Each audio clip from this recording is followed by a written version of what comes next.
Shomrabyug. Ladies and gentlemen, welcome back to Sure Look, Sure Listen, the podcast that takes a pop at culture. Sure Look, Sure Listen. Sure look, sure listen. Sure look, sure listen. Sure look, sure listen. Sure look, sure listen. Sure look, sure listen. Sure look, sure listen. Oh, you've really sucked the joy out of that intro, Benjamin.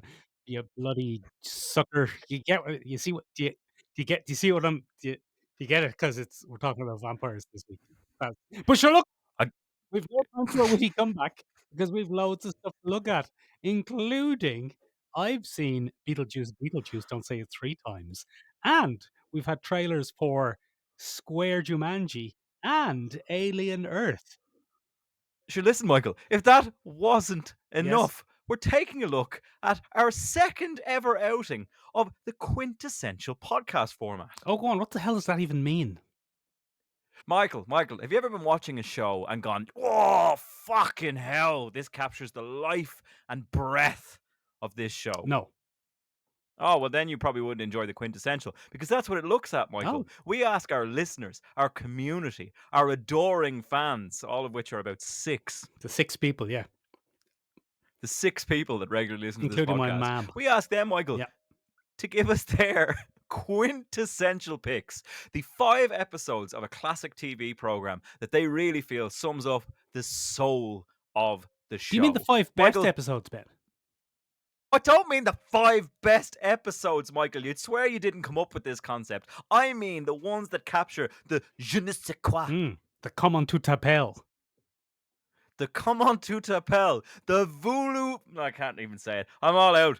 Michael, What? It's the best essence of the show, capturing episodes of a show. And this week, Michael, we're taking a look at the quintessential Buffy, that most golden of shows, the one that shaped an entire generation of millennials and how they view the world. And Michael, we got some reaction this week. We got some great picks, and we're going to go through some of them and take a look at the impact of the show. It's How going to be fab. flippin' exciting. But Benjamin, speaking about great reactions, is there any way the listeners, few as they are apparently, can help out? 6. Can give us an out, dig out?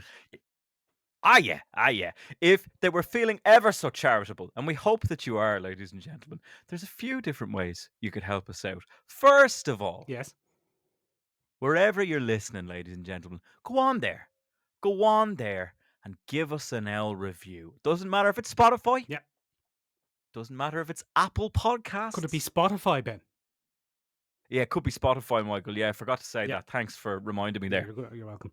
But ladies and gentlemen, the best thing you could do for us is to just head on over there and just this little 5-star rating system and boost it on up there. But ladies and gentlemen, you might be listening to us on YouTube of all places. Oh, YouTube, Michael. imagine. YouTube. On YouTube podcasts, Imagine you that. mean? You might. I don't know. That's- Are people using YouTube podcasts? No, that's a Ladies and failed gentlemen, experiment if there ever was one, Ben. you using YouTube podcasts? Let us know. But what you could do if you're listening over there, ladies and gentlemen, just subscribe. Give us a like. Oh, yeah. All the usual Go stuff. on, give it a lash. All the usual stuff. Or you could follow us on all our socials. Where would they find the socials, Ben? Whatever. They find the socials down below in the description, Michael, where they find the link to just about everything else as well. This is fucking great stuff. Ben, what is Substack anyway? Oh, come here to me, Michael. This week we launched our Substack because if you can't stand the sound of our voices, but like the cut of our jib regarding content, you might prefer to read us. And that's where you can. I still don't understand it. You were trying to explain to me before and I got all upset. It's a fucking online blogging platform that you can subscribe to easily, Michael, and then people get your fucking words in their emails. Oh, Tumblr. Yeah, it's Tumblr. but Tumblr's back, baby. now, yeah. So we just published our most recent article, ladies and gentlemen, is Hibernophobia in Fantasy, and we took a look at the likes of Mad Sweeney, A Court of Thorns and Roses, and the Harfoots from Rings of Power. We did that on the episode last week, so now you can listen and go a little bit more in depth with some research and some pictures. How flippin' exciting, Benjamin. Speaking about, though, a little bit more in depth, I'd love to go a little bit more in depth into some popular comic books. Michael, come here to me. You won't believe This is like we Right. fucking wrote this. You won't believe I don't know this. if people will believe how off the cuff this is. I'm ruining it now, obviously, but it was going very smoothly. Sure, look, listen. The podcast that ruins every bit of smoothness it's ever managed to pull off. Ruin that flow, Benjamin. Ruin it. just fucking line it up and shoot it in the foot so it'll never dance again. Come here to me, Michael. Yes. If you did want to learn more about comic books, say for example Grant Morrison's and Frank Quietly's absolutely seminal run on Superman, All-Star Superman, you could probably head over to Collecting Issues, the once bi-weekly comic book club, which is now a monthly comic book club that's attempting to build a book club style comic book reading community. And we're starting with the bloody All-Star Superman Collecting Issues 1 to 12 of the 2006 absolute bricker fucking series from DC Comics. You can head over to our Collecting Issues. You can head over to our Collecting Issues Instagram channel, or you can join the Collecting Issues Discord, ladies and gentlemen. Oh, we've 2 Discords now. That won't confuse anyone.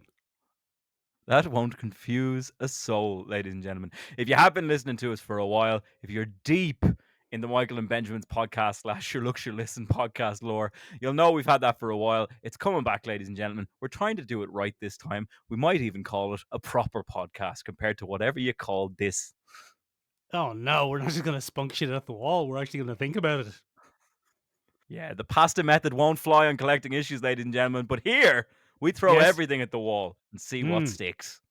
Benjamin, speaking of spunking shit at the wall, Buffy the Vampire Slayer. Surprisingly little spunk. I don't know if it's surprisingly little, considering it was on network television in 1997.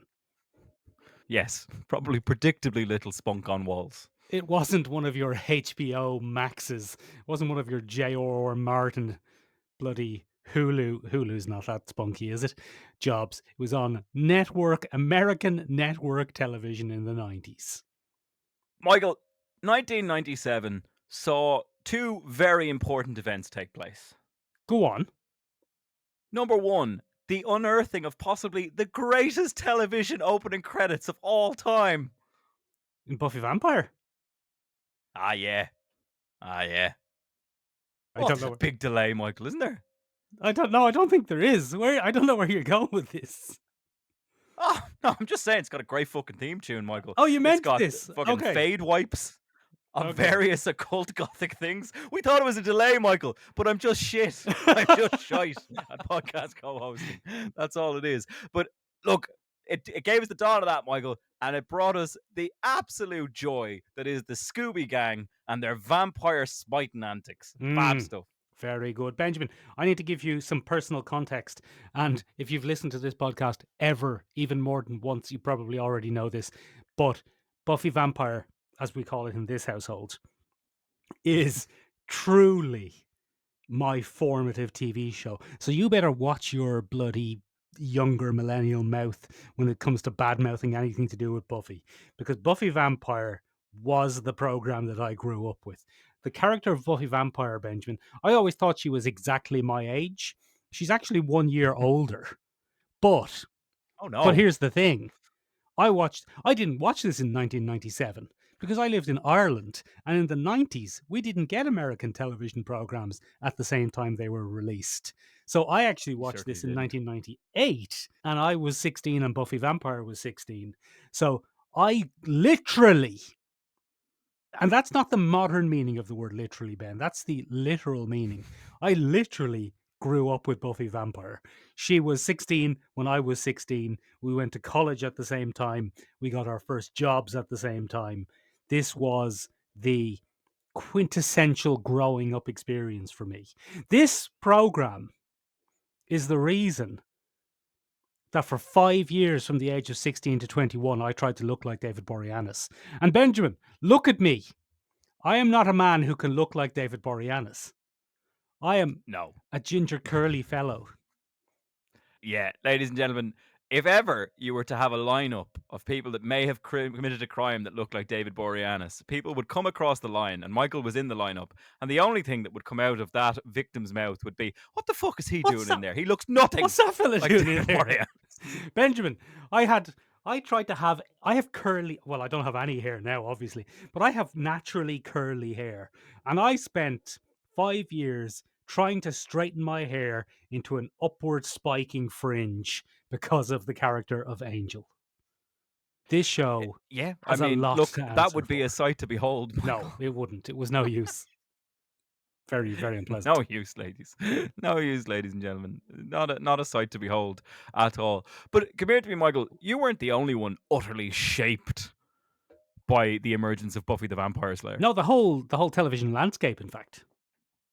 Ah, Michael, this was a seismic shift in the television landscape. Go on. Sorry, comparable only to the seismic shift that takes place towards the end of season 1 when the Master is finally emerging from underneath the bloody high school. Oh, very good. Are we going straight into the episodes, or are we going to talk about the show? No. I'm going to give you a little bit about how it actually defined an entire Oh, landscape. you are? Okay. Go Now, on ladies then. and gentlemen, many of you may already know some of this, but there are a few things that really kind of came out of here that changed how television was done moving forward. One of the massive things that people realized watching Buffy on television was women are people too. Ugh, gross. I thought we didn't like Joss Whedon. No. Yeah. Women are people too, Michael. No, we already knew that, Michael. Well, we knew that. But 90s television really didn't, Michael. And very often women were cast in secondary roles as the Gal Friday sidekick to many people. However, this put a young woman front and center as the heroine of the entire show. And we got the absolutely stunning Buffy characterization for 7 seasons. Fabulous stuff. Go on. Yeah, I mean, Buffy was a complete breaking of the mold, Michael, right down to the types of problems that were being displayed through the heroine. She wasn't...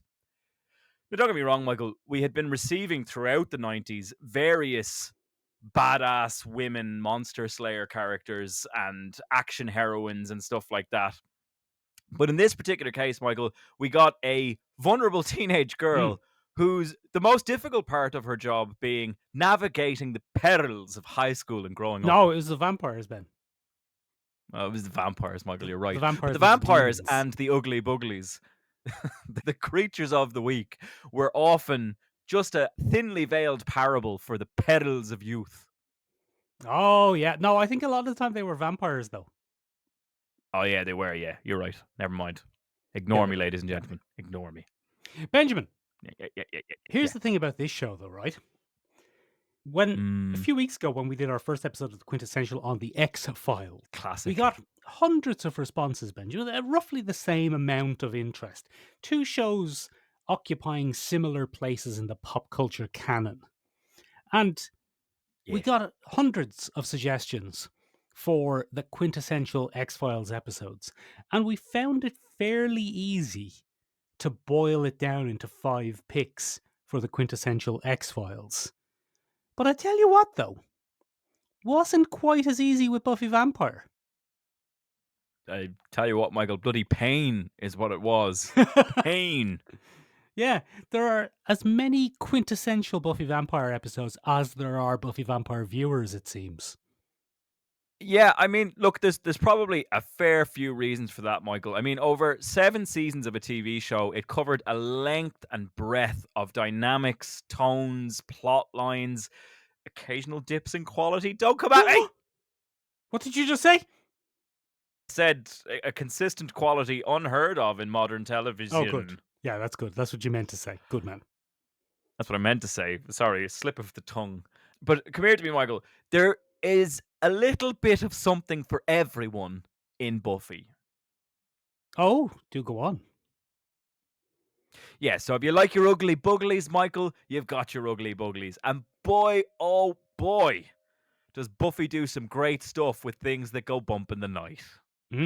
Basically a horror series. Like, saturated as we are these days with horror TV shows, it's hard to bring yourself back to the 90s. And I know I said this exact same thing about the X-Files, but there's a reason that both of them stand out so strongly. There wasn't a lot of horror or horror adjacent stuff on TV in the 90s.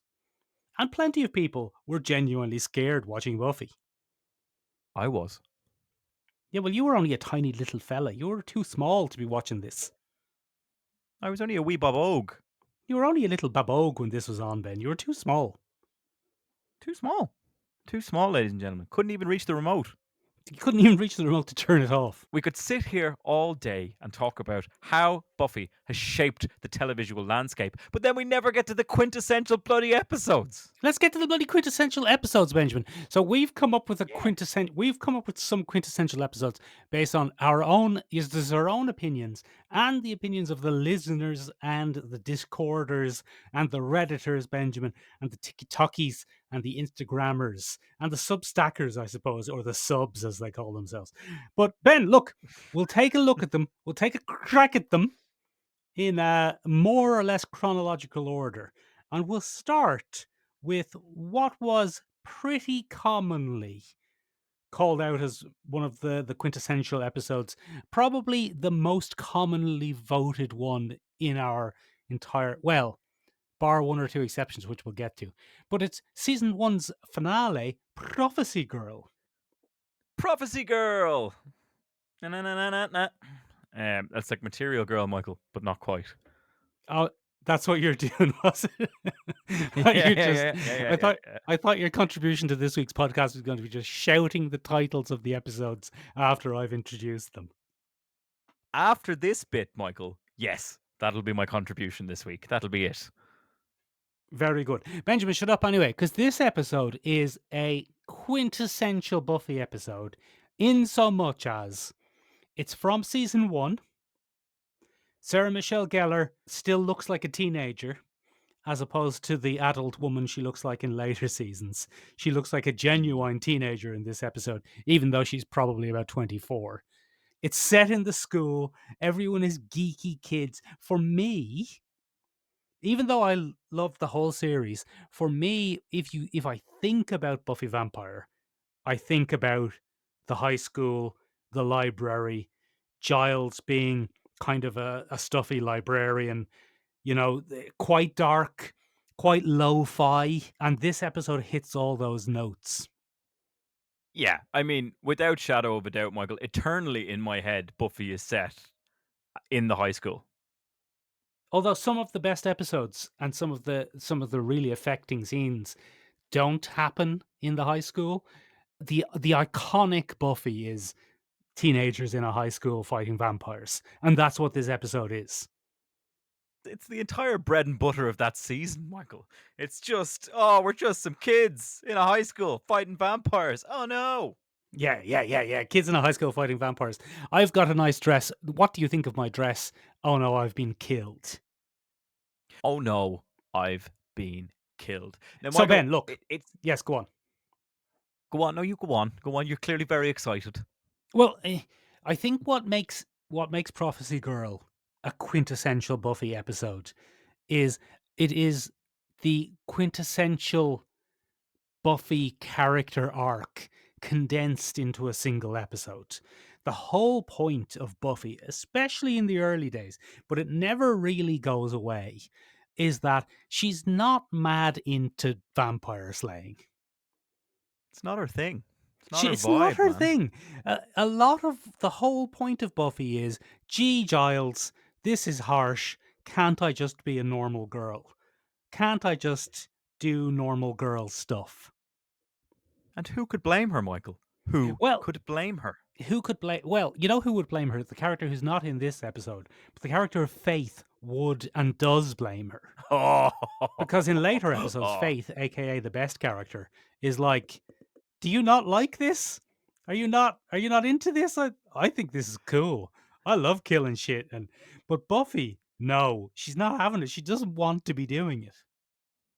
Listen here, you scandalous bastard. The best character in this series. Get out of town.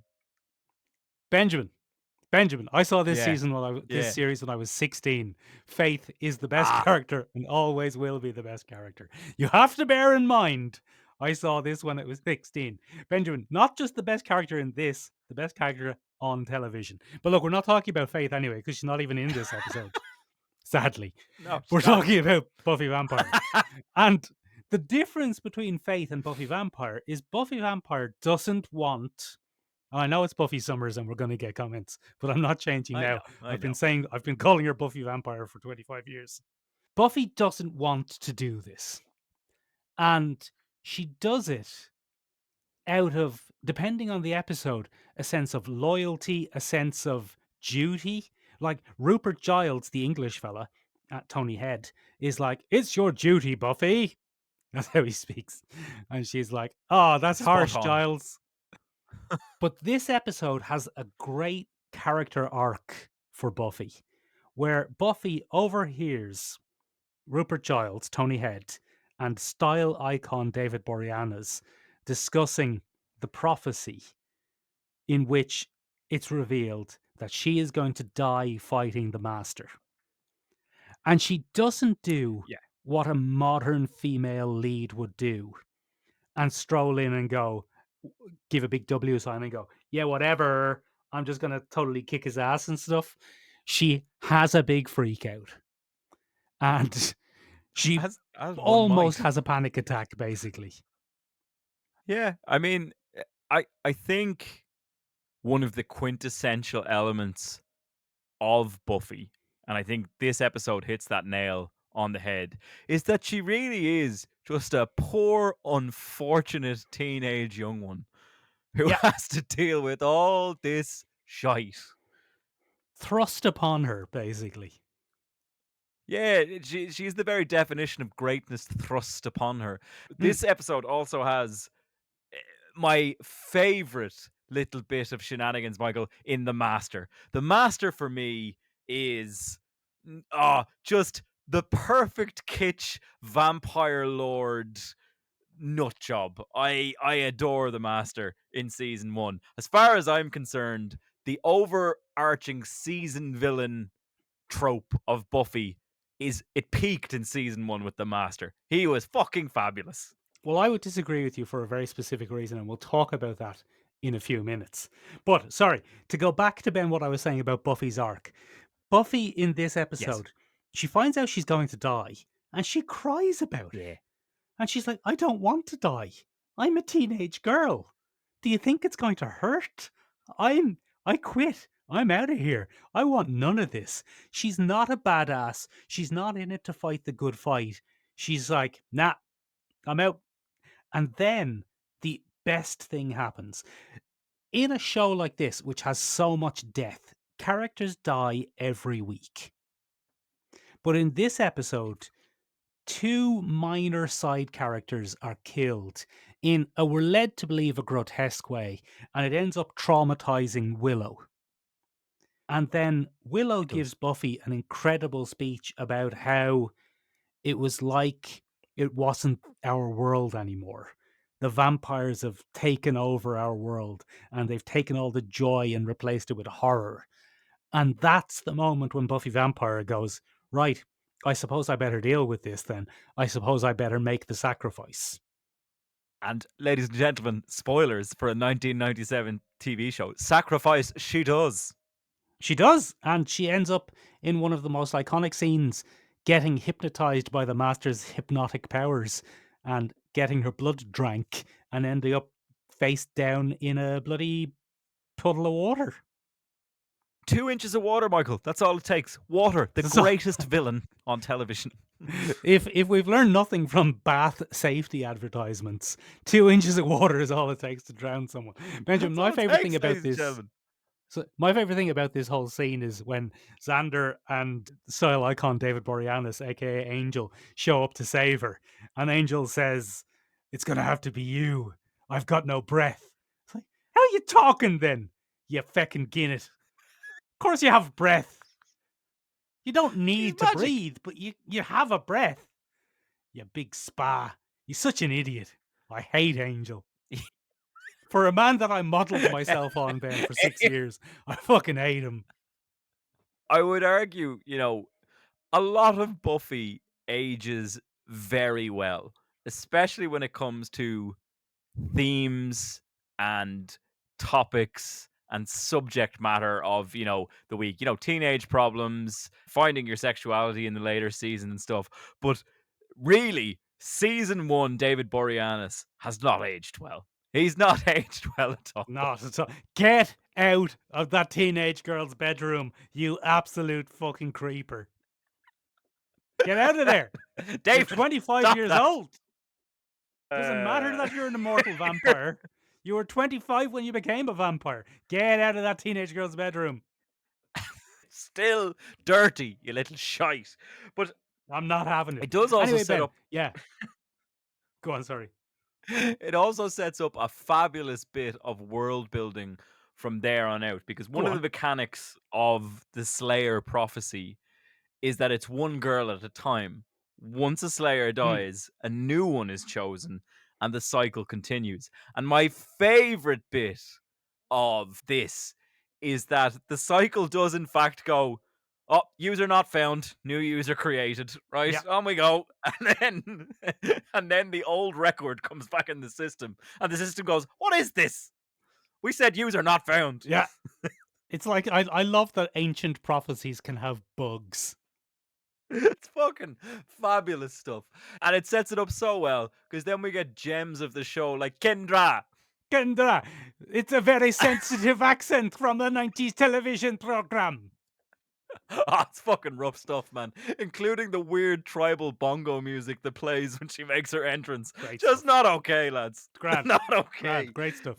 I think one of the best things about Kendra, Bianca Lawson, I think was the actress, is she actually was the right age. This show is endemic. That's the wrong word. This show is just the perfect storm of late 90s grown ass adults playing teenagers. Nicholas Brendan is like nearly as old as you are now, playing teenage Xander. Yeah. It's great. And look how I think he's and look how nearly that turned 30 out. in this episode. I think he probably is. But Michael, it also sets up another very important thing, which Yes. is that finales in Buffy, especially in the early seasons, are spectacular. Yes, go on. Because the next kind of most common one that we got in the sea of non-consensus that was our poll on this Yeah. was Becoming Part 2. Yeah. Now, look, Buffy's been around for nearly 30 years at this stage, so there are going to be spoilers in this. If you're listening to this, you're already spoiled. You don't need to worry about big twists. But this is why I would argue with you that the best overarching villain arc isn't the Master in season 1.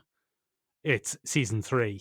It's the triumvirate of Spike, Drusilla, and Angelus. They are just peak Buffy Vampire. I mean, look, I will forever hold a burning flicker of hatred in my heart for Angelus and all the lore around him, because he's just fucking awful. Oh, he's a prick. First of all, David He's Boreanaz, just and he's the first to admit this, rough as fuck Irish accent. One of the worst. He has come out later and said, yeah, no, that didn't go well. That wasn't great stuff for me. Not great. Not great. On the other hand, Juliette Landau and James Masters do pretty decent British accents. I will never be able to recover from the first time I realized that James Masters is a Yank. I was like, what? How very dare he? How very dare he? Because I remember listening to him he does all the Dresden Files audiobooks, Michael. Is he Harry Dresden? And he's Harry Dresden in all the books.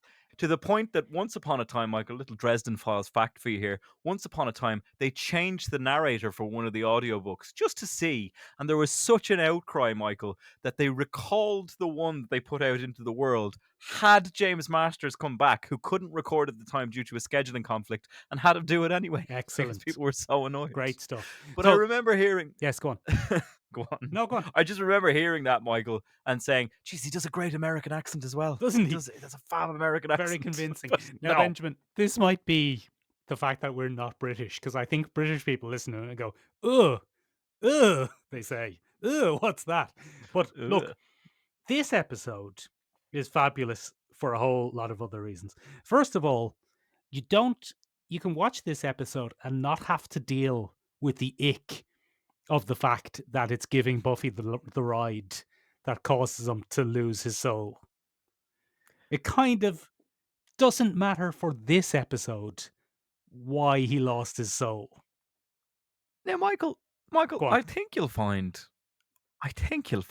it's a single moment of happiness that makes him regain his soul or lose his soul again.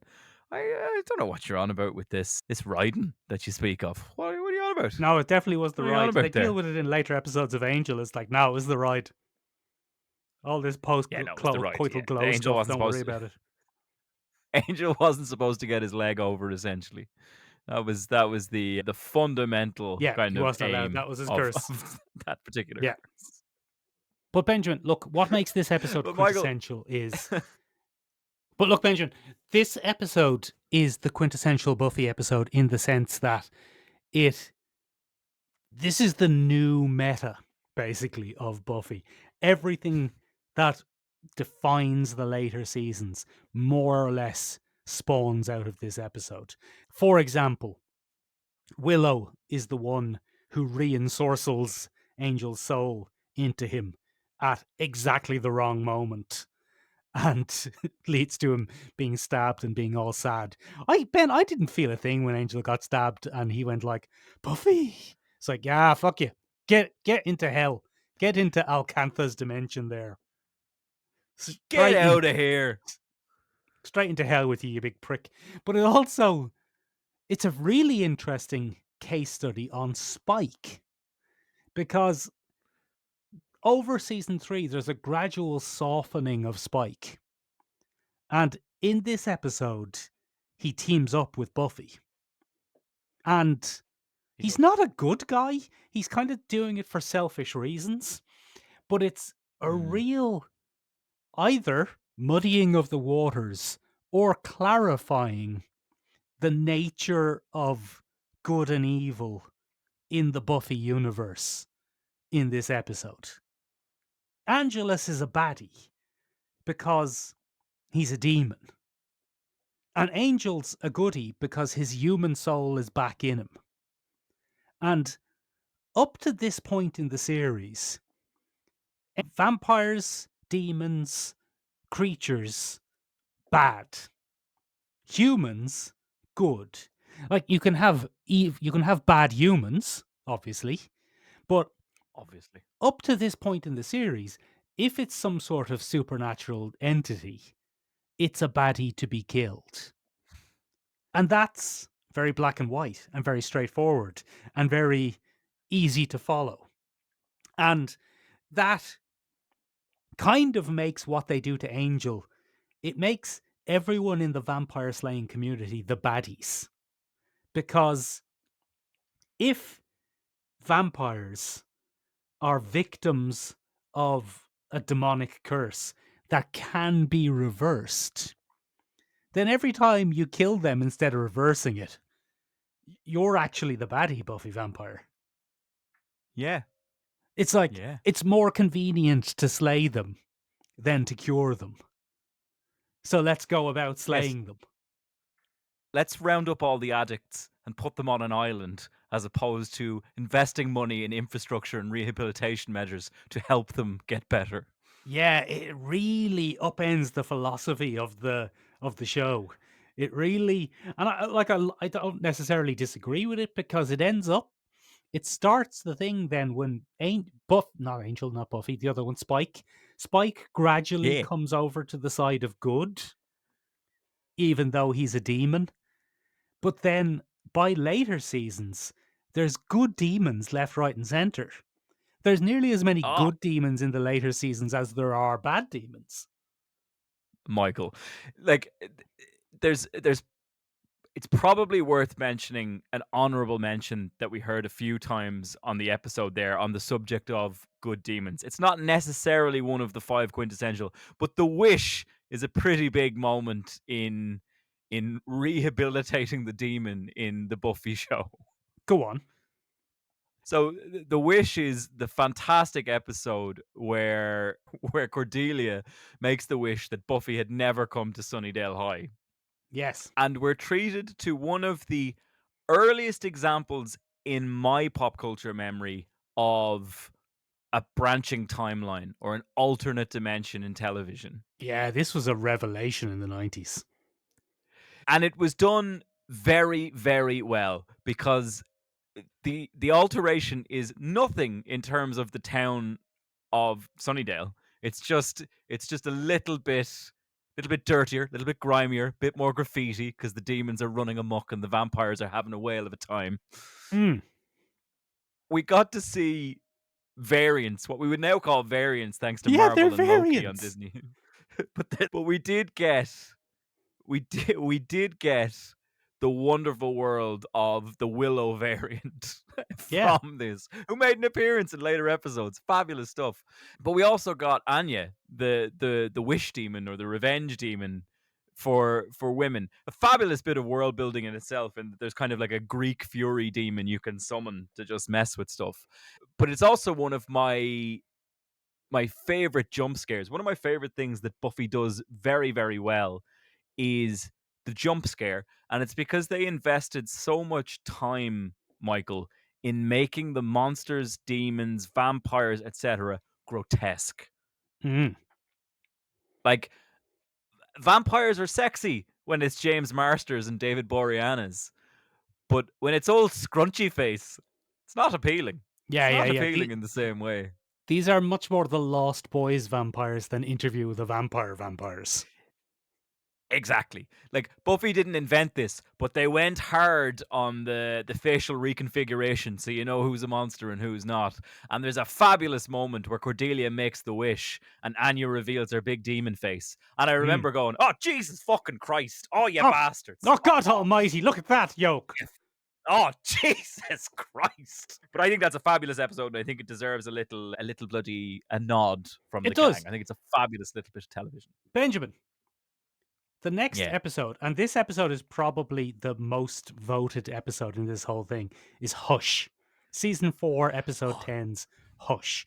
Hush is an interesting one because it's probably one of the few that is on not only the top 5 best Buffy episodes and the top 5 most quintessential Buffy episodes, but probably in the top 100 best episodes of television ever made.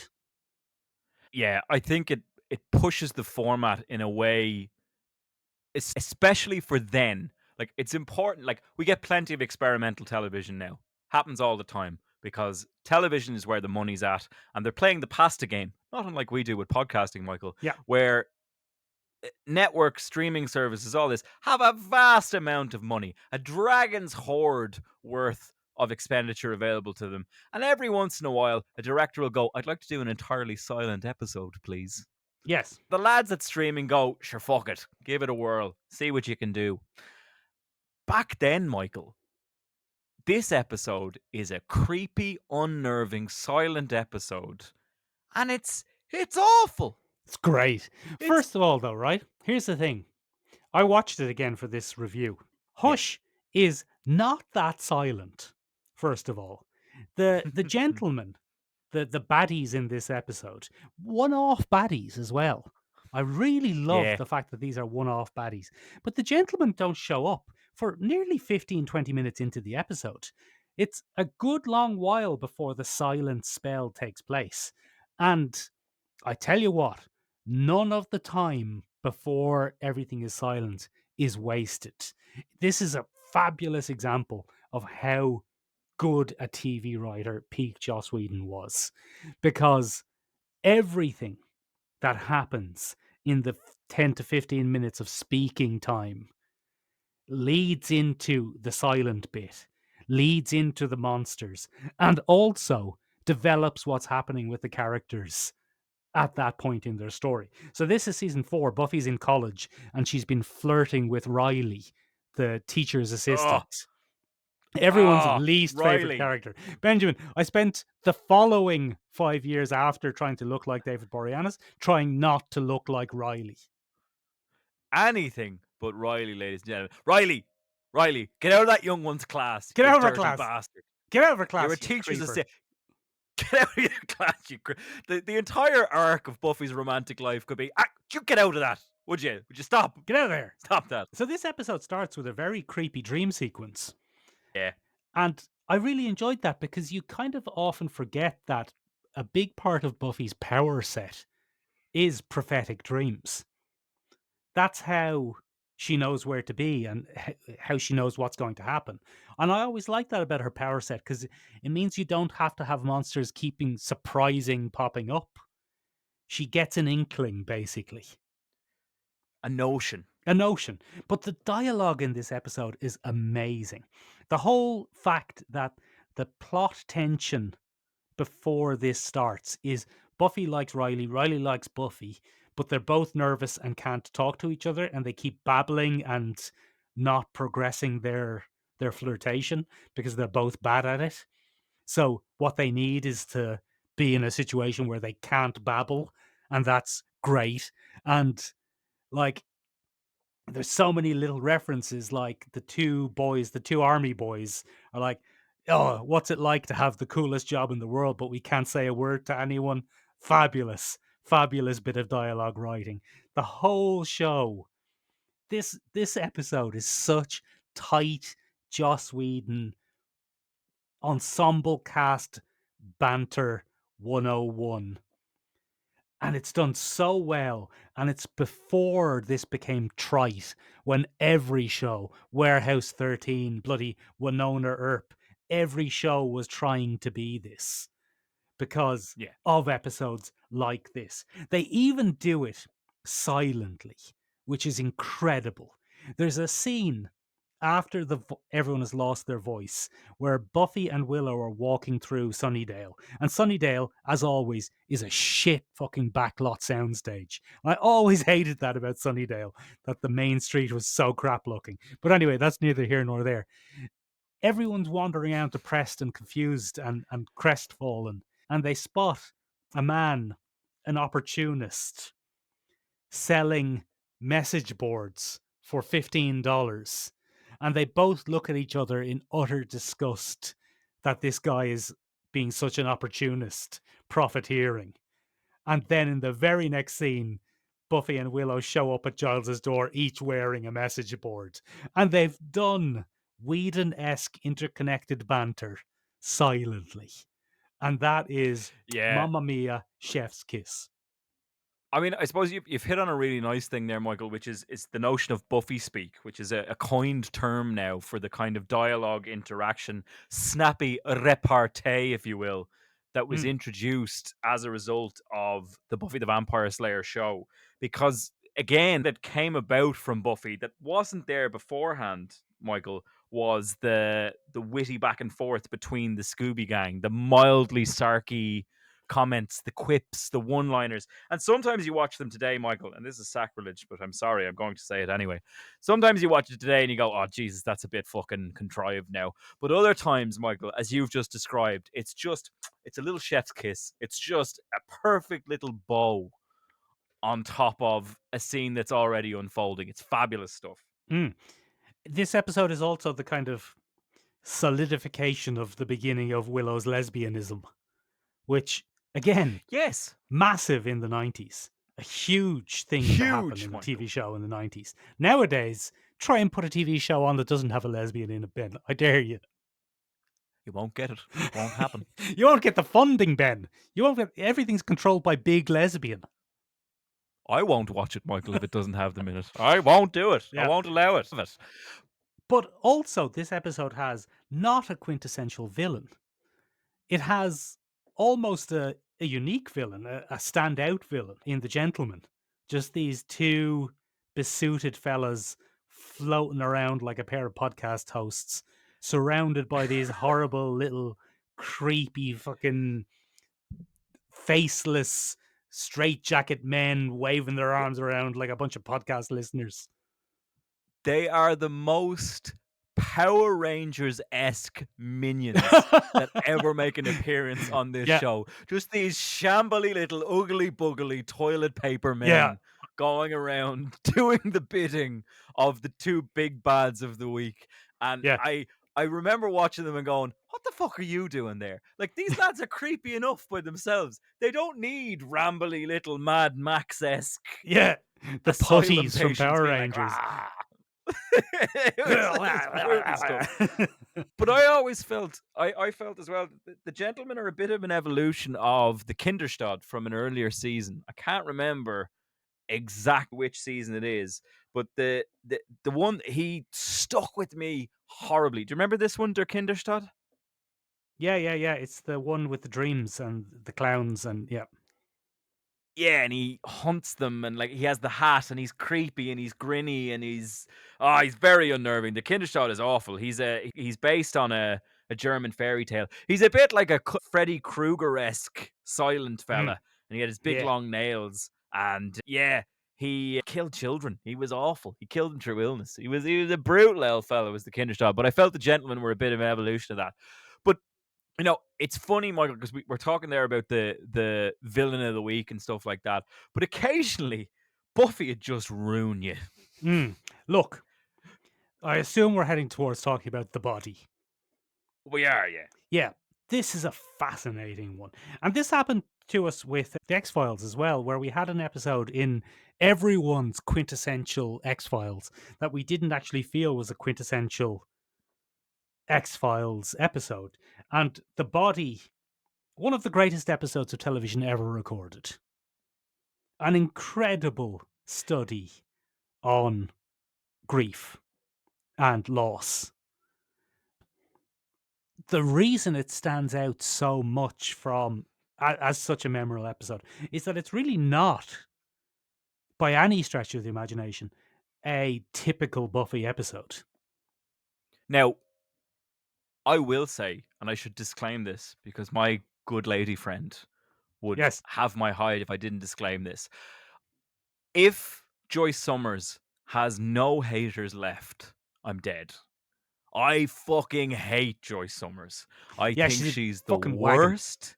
Oh, she's an absolute wagon. I think she's the most entitled, self-serving adult parental figure I've seen in a TV show in decades.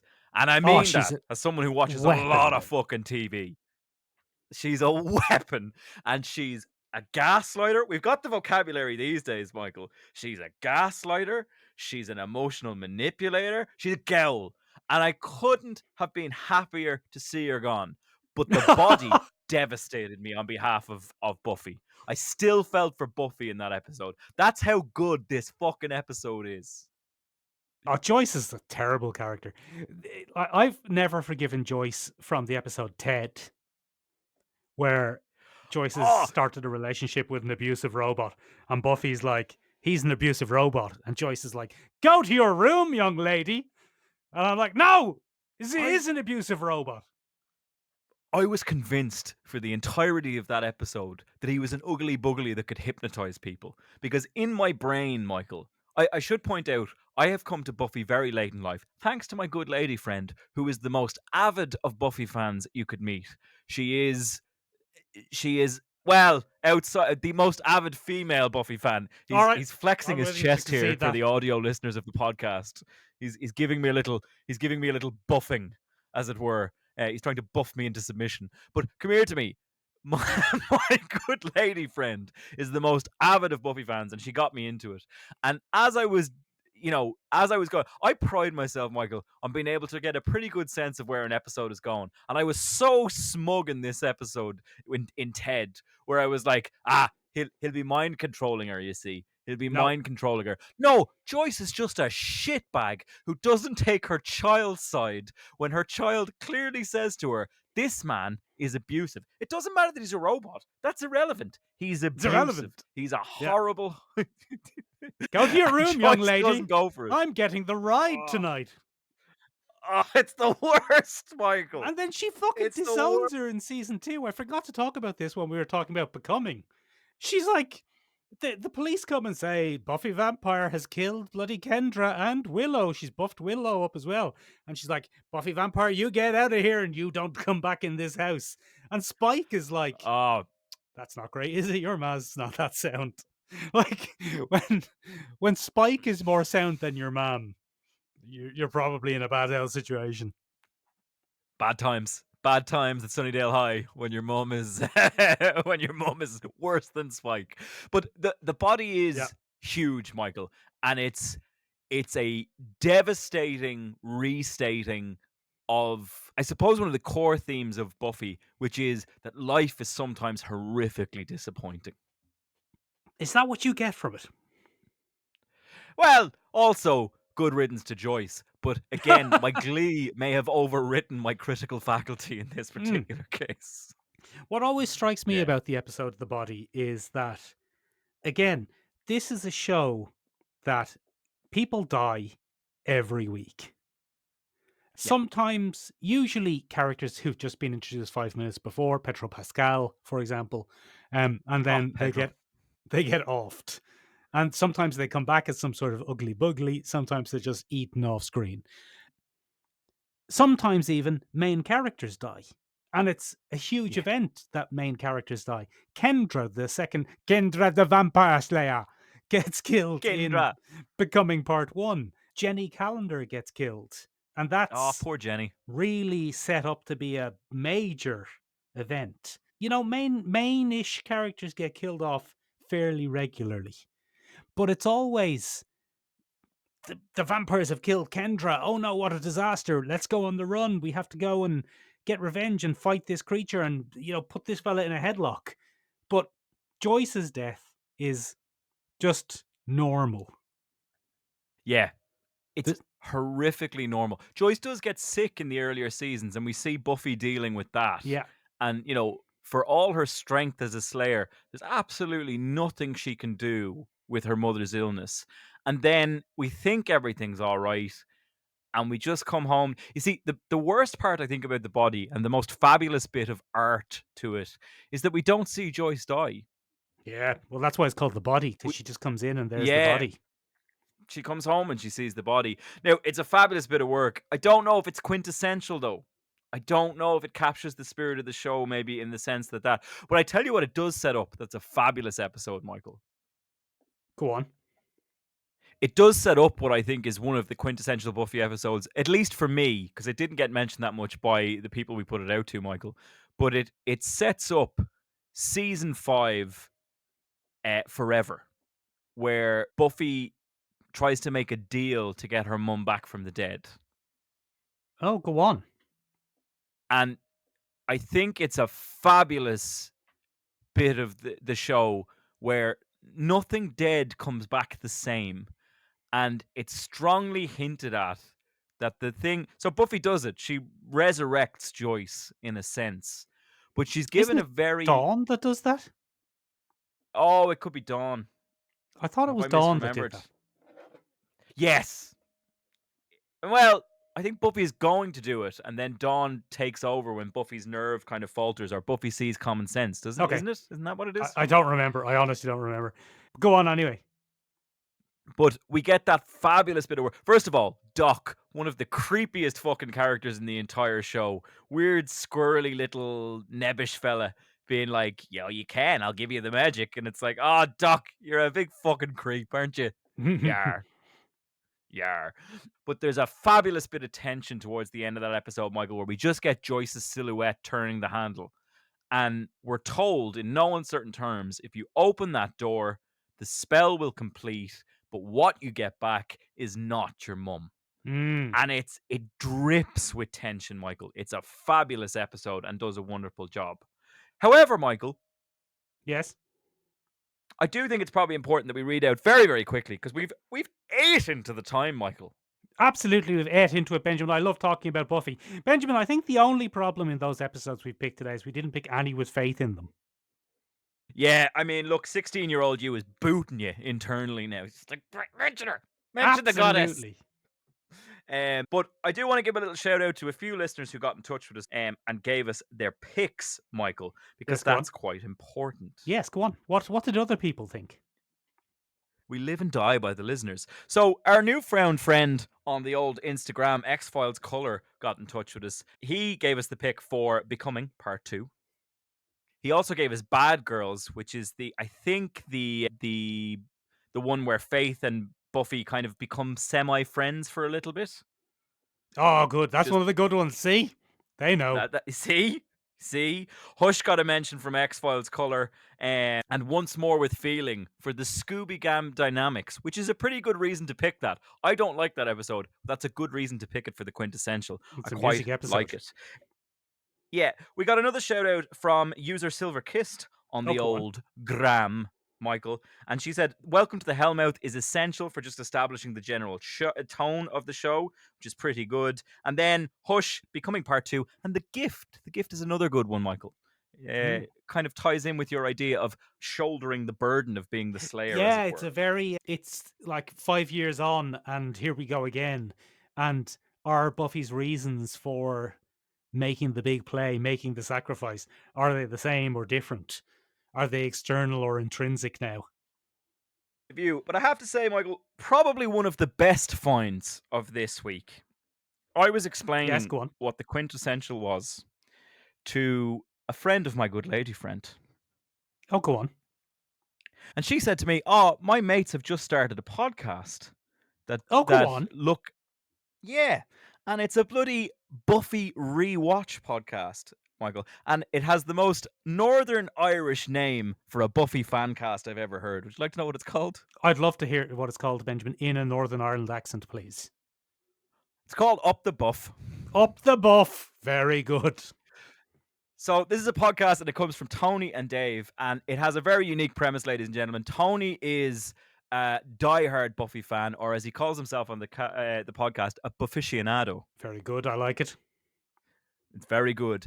And then Dave is a Buffy virgin, as it were, and it's Dave being introduced to each episode in chronological order, so you can watch along if you want, ladies and gentlemen. And they do an hour and a bit long podcast per episode. So if you felt that Michael and myself were whipping through episodes at lightning fast pace, so quick that it might rival the Slayer's reaction time, Michael, Oh, very good.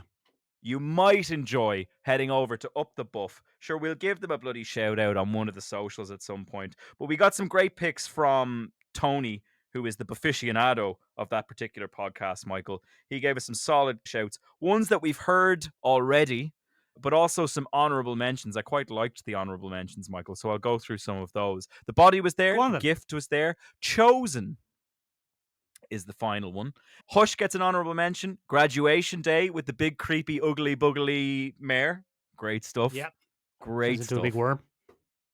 2 to Go and Grave is Dark. 2 good ones. Willow's arc in general, pretty solid. And then he just gave up and he said, "Oh my God, it's too hard to pick too many." But Up the Buff, ladies and gentlemen, a very funny podcast from 2 Northern Irish hosts who do a really decent deep dive into each episode and give it the time it deserves, probably, Michael. Probably. The time it deserves. Benjamin, speaking of the time it deserves, what did the people on the Discord say? Well, the Discord people said a few things, Michael. I wish you'd said that a little bit earlier, because I probably would have pulled it up and had it ready to go for this bloody episode, ladies and gentlemen. Well, So Benjamin, now, I do. anyone who's I have it listening here. along... Okay. All right. Well, why didn't you say that then? I was setting you up. I was setting you up, Benjamin. Again, it's kind of people. It's Hush. People remember Hush. Guy, our good mate Guy, recommended. Well, he called it Gentleman, but I think he means Hush. And Anne, which is the season 3 opener, season 4 opener, season 3 opener, where Buffy is away from town and living on her own in San Francisco, Los Angeles, which is a great episode. And a lot of the most iconic Buffy stills and images come from that episode. Like, for example, Sarah Michelle Gellar as Buffy holding that little mini scythe thing. That image is from the episode Anne. It's a hammer and sickle, Michael, because she's a communist fighting the evil forces of capitalism in LA. Yeah. And then Nayano says, Angel's just useless. And I couldn't agree more. Ah, Nayano, you've nailed it. Ladies and gentlemen, if you'd like that kind of open praise on this podcast, you can hop down into the Discord. It's down below in the description. We'll give you a shout out in the podcast and we'll pat you on the head. On it. No offense, Nayano. You're a valued member of this community, and I apologize for saying pat on the head. That was bad. Yeah, good. Bad Ben. Bad Ben. Off to the punishment cubes. The punishment cubes. Speaking of punishment cubes and other bizarre Tim Burtonian punishments, Michael, you've had a busy week. Benjamin, I had a busy week. I went to the cinema with my lovely lady wife and I saw Beetlejuice. Don't say it 3 times or he'll pop up and get you. And I tell you what, I'm going to avoid spoilers because it's only opening weekend. It's doing quite well. I think it is, in fact, for a Tim Burton film. Tim Burton's most successful opening for a very long time, and maybe the second or third most successful opening this year. behind Inside Out 2 and Deadpool, so it looks like it's going to make its money. The cinema was busy on a Sunday evening, surprisingly, with That is surprising. elder millennials and Gen Xers, basically. No one Would be. there was no one there under 40. Let's put it that way. This is a movie for the over 40s, the over 40 goths, basically. So most of the cast returns in this 36 years later sequel to the 1988 original Beetlejuice, directed by Tim Burton, starring Winona Ryder, Catherine O'Hara, Jenna Ortega, and Michael Keaton, amongst others, not starring the actor who played Charles Dietz in the original, because he was arrested for trying to lure a 14-year-old boy into sending him nudie pictures. Real dickbag, bury him, as Yeah. they say on set. Well, of yeah, Beetlejuice. the movie very much does bury him. It gets rid of the actor without getting rid of the character in a very humorous way. Look, Benjamin, no spoiler review for this. The original is a little bit meandering, and the original doesn't really, you don't really know what the plot of the original is until about 15 minutes from the end.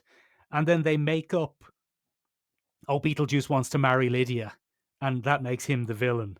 But it's really just a series of spooky happenings, the original. Very much a self-contained story of, here's weird spooky happenings in this house. Is there a plot? Broadly speaking, yeah, I guess there is, but don't worry too much about it. And Yeah. the sequel is that expanded on, but also in a sense diluted. So it's not a bad film. It's a diverting film. It's entertaining. There's interesting characters in it. There's interesting designs in it, but suffers from bloat. It's quite long, and there are too many characters and too many plot threads going on, and you can't really pick out what's the point. So one of my favorite things about the original is that it's more or less entirely set in and around the creepy ghost house. Yeah. Whereas with this one, you have plots happening all over the place. So you've got Lydia and Justin Theroux's character Rory and Catherine O'Hara, and they're having weird older people romantic subplot in a house, in the creepy house. At the same time, you've got the almost entirely wasted Monica Bellucci as a character who wants to get vengeance against Beetlejuice. And that story is happening in the afterlife. And then at the same time, you've got Jenna Ortega's character, who's very much a modern teenage girl in the real world. So there's a plot line happening in the real world as well, with real practical locations. And there's a real jarring kind of like, what's the point of any of this? Not that any of it is bad, though. This is the thing. Oh, well, that's good. Jenna Ortega is endlessly entertaining. You could watch Jenna Ortega all day. Michael Keaton plays Beetlejuice. He's not toned down or changed in any way. He's Beetlejuice. good. He's not the hero or the villain. He doesn't undergo an arc. He's just there doing his thing. It's kind Bit of like Michael Keaton. yeah, he's just being Michael Keaton. Like, he doesn't even look like he's aged, other than in his movements where he looks every inch the 70-year-old. In his in his looks wise, he looks the same age as he did in the original, which is incredible. But it Pretty good. it's like, it's not bad. It's the special effects are good. The style isn't as good as the original because it suffers for having too many locations. They go to an art gallery at one stage. There's a scene in an alleyway, just a normal alleyway in a city. There's some stop motion animated sections. There's scenes in the underworld, but the scenes in the underworld are pretty much, except for one new location, exactly what the underworld looked like in the original. So Oh, okay.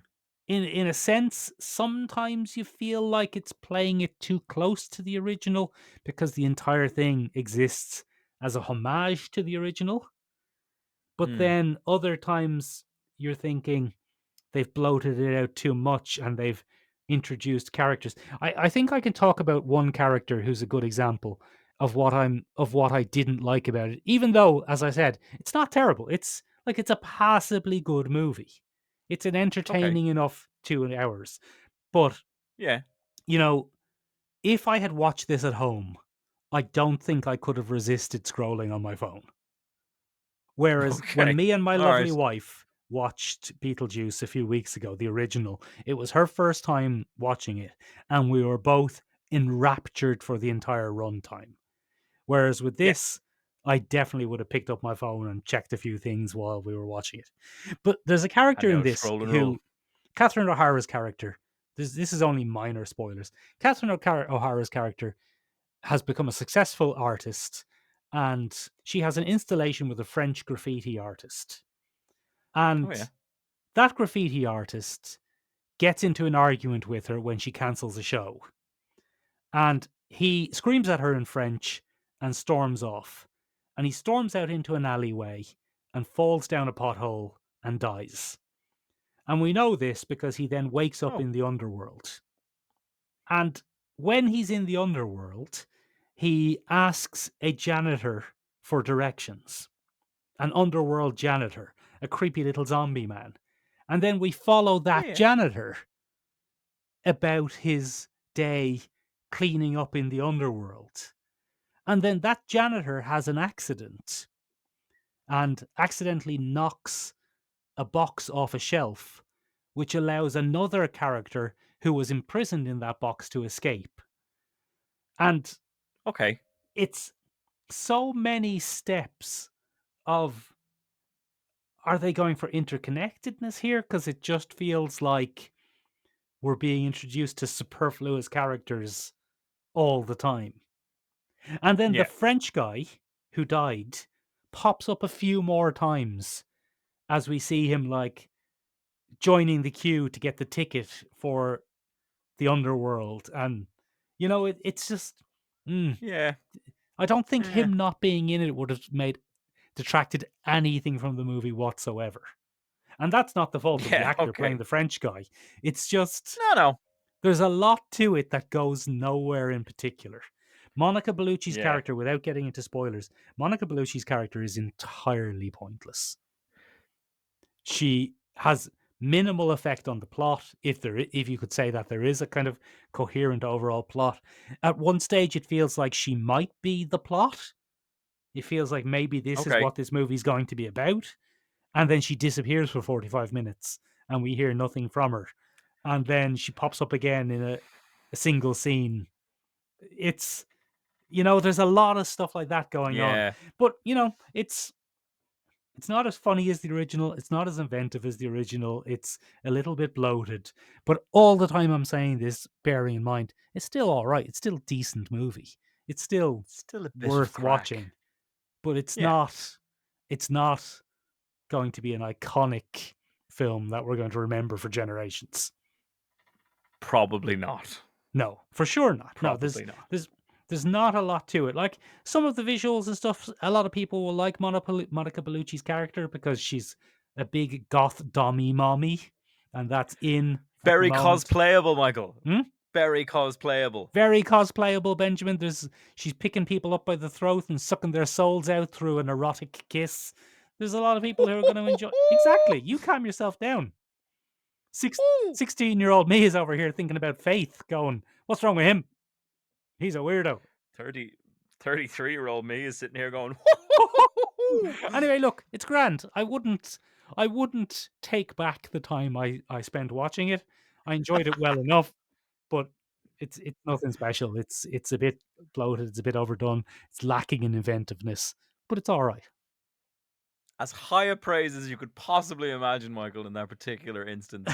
Um, Michael, I think we're out of time. Oh. Michael, we're so over time. Are we not doing the trailers? You probably can edit a lot of this rubbish out, Ben. A lot of Yeah, we let a lot of this rubbish out, Michael. Come on, let's take a look at those trailers. Yeah, quickly. we've only Go got on, get them into you. we've got 2 little trailers to take a look at. The first one, Benjamin, is the movie. We got a trailer. We finally got a trailer, Benjamin, for Square Jumanji. Square Jumanji. Jack Black is back playing the same character he's played in the last 20 years. Jack Black It's is Jack back Black. as Robin Williams as Square Jumanji. Benjamin, look, I am of the wrong vintage to have any connection to Minecraft, but I wasn't aware that there was a story. I think you might be. I think that might be generous, Michael. I don't know if there is a story. I know Steve is a character. He's played by Jack Black. I know he's not supposed to look like Jack Black. That's pretty interesting in Well, he's a itself. big square-headed But- fella, isn't he? He's a big square-headed fella, Michael. Not, and I mean this in the greatest, lightest sense, not a rotund little roundy fella. Why are the humans not square people, but the sheeps are? I want Square Momoa. Give me Square Momoa. What's Jason Momoa doing in this? Woo! Woo! Yeah! Yeah, look at all those squares. I don't know what that is. Woo! Anyway, I'm guessing. this has not been received well by the internet at all. The internet has turned say it on was. Jack Black. This is a bad time to be Jack Black. Shouldn't. You probably shouldn't set yourself up as an out there countercultural badass irreverent icon in your youth, Yeah. a la Tenacious D, Oh yeah. a la weirdo character, and then suddenly, as soon as you start making bank off 1,000 different things, Michael, begin to protect your interests through sticking to the safe roles that have made you a ton of money, playing the same characters again and again, and also getting a bit. And that refers to a couple of things around, him cancelling part of a Tenacious D tour because his bandmate Kyle Gass made an admittedly poor, tasteless joke about Trump's alleged assassination attempt. But Jack Black has turned into a bit of The Rock in that he's a He's in one-trick Jumanji. pony that will protect that bag. And he's in Jumanji. Look, Michael, I watched this before this, and you watched my reaction in real time, Michael. And all I could come out of it saying was, "Oh fuck, that's awful." It just looks bad. Well, Benjamin, it's I supposed think- to look like that because it's a big square world. That's what Minecraft looks like. Yeah, look, yeah, fair, right. I just didn't enjoy it, but I think one guy gave a very good reaction to it. One reviewer gave a very good reaction to it, and it was simply that kids deserve a better caliber of children's entertainment than whatever the fuck this is. Because when you think about the original Jumanji, Michael, Yeah. that's a heck of a fucking story. There's stakes. It's out there. It's weird. It's grotesque in places. I will never be able to scrub those spiders from my brain. I like, fucking hated Jumanji, Ben. I saw Jumanji when I was a kid and I fucking hated it. Big rubbery But it was zebras. good. Fucking, it's not good. It was great. Big fucking I love rubbery them. zebras and fucking Robin Williams being a man child again. Hate Oh. Jumanji. Oh, we have to finish the game. Oh, yeah. Fucking love it. Robin Williams, bring him back. But ladies and gentlemen, probably won't go see Minecraft, mainly because we're two grown men. It's probably not for us. It's probably not for us. It's not for us. It's not. We're not the target market, but I'll probably go see it anyway because I do a weekly pop culture podcast. Anyway, Benjamin, last one, real quick, because just like the trailer, it's real quick.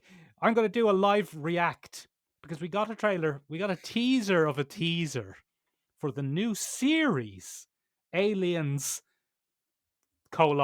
Earth, and I'm going to recreate Benjamin Colby's reaction. Oh, it's just 16 seconds. Holy shit, that's a xenomorph. That's it. That That's was the teaser. 16 seconds.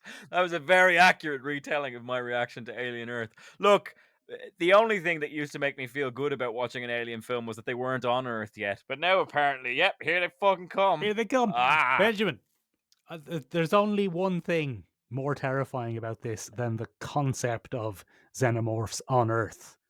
And it's one word. And do you know what that word is? No. You ready? Brace yourself. Oh, boo! While, ladies and gentlemen, we're going to end on that terrifying note. Come here to me, What? ladies and gentlemen. If you've somehow stuck it out with us and listened to this entire episode, you must really like us. So it might be a nice thing for you to do a couple of different things. You can leave us a review wherever you're listening. You can do that. Spotify, for example. Jesus, it feels so long ago Spotify. since I said that. Ladies and gentlemen, you don't know this, but this episode has been a fucking nightmare to record. Hopefully, Years Benjamin long. and his mate AI have stitched this together in some sort of listenable fashion. But there's probably about 3 hours of content. Who knows? Who knows, Michael? Only time will tell. But come here to me, ladies and gentlemen. You can give us a review wherever you listen, or you can get in touch with us in a few different ways. Ooh. The Quintessential is a monthly recurring podcast that we do where we pick a series and we do a quintessential. We take our list and we talk to our community and we try and find the 5 je ne sais quoi episodes. The 5 common to talk about on t'appelle this episodes. podcast. So if you'd like to be part of that, ladies and gentlemen, there are a few different ways that you can keep abreast of it. We'll give you a vote. We'll give you a say. You can pick the series if you want. You can hop up on the interwebs at www.sherlockshalistenpodcast.acast.com. Yeah, great stuff. Yeah, great stuff. Very smooth. You can find us on Instagram at Podcast. Yeah, you can indeed. You can find us on TikTok at Listen. Yeah, also there. But ladies and gentlemen, the best way to keep abreast of everything going on with the Listen podcast is to hop up on the Discord. It's linked below in the description. Up on it. Benjamin, what's the next quintessential? I know, but I don't know if you do. I don't know, Michael. You've told me nothing.